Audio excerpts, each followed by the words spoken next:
নিতে হবে একটু বড় সাইজের টব, 10 থেকে 12 ইঞ্চি টব নেবেন।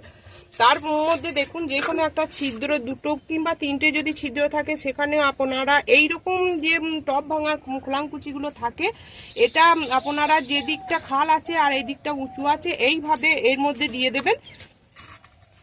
তারপর যেটা করবেন বন্ধুরা, এটা যেহেতু অনেকটা খাল আছে, মাটিরও অনেকটা লাগবে, তাই আমি এটাকে কম মাটি প্রয়োগ করে এই গাছটা প্রতিস্থাপন করব। তার জন্য আমার বাগানে যে এই দেখুন এখানে শুকনো পাতাগুলো আছে এইগুলো এর মধ্যে দিয়ে দিচ্ছি। তারপর এইখানে ঘাস, তারপরে এই যে শীতে নানা রকম ফুলগুলো আছে সেই যেগুলো শুকিয়ে যাচ্ছে সেই ফুলের ডালগুলো আমি দিয়ে দিচ্ছি।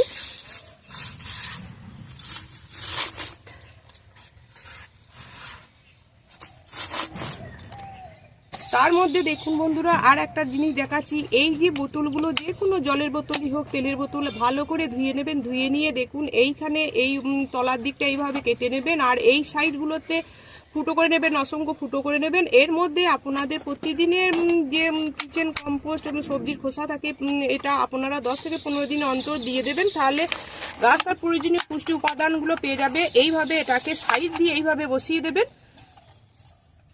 তার মধ্যে আমি এইখানের মধ্যে আমি একটু মাটি দিয়ে দেবো।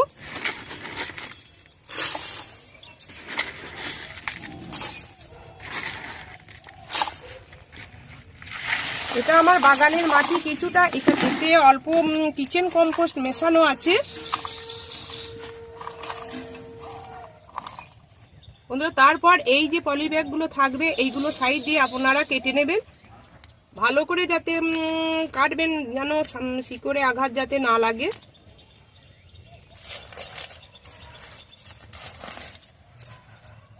তারপর এইভাবে বসিয়ে দেবেন।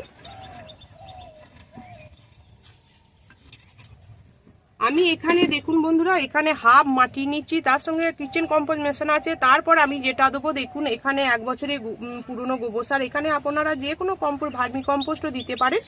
এর মধ্যে আমি দিয়ে দিচ্ছি,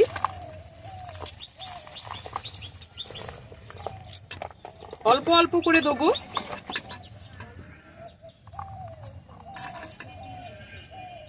তারপর দেখুন বন্ধুরা এখানে দেবো, এটা হচ্ছে হাড়ের গুঁড়ো,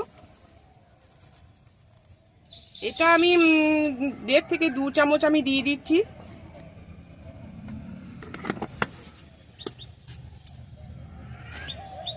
বন্ধুরা এটা হচ্ছে ম্যাগনেসিয়াম সালফেট, গাছ বসানোর সময় রিপোর্টিং করার সময় গাছের কিছুটা শক লাগে যাতে এটা ক্ষতি যাতে না হয়, গাছটা হেলদি থাকে, তার জন্য এইটা আমি ব্যবহার করছি। আপনারা অবশ্যই করবেন যদি থাকে। এটা আমি 1 চামচ দিয়ে দিচ্ছি।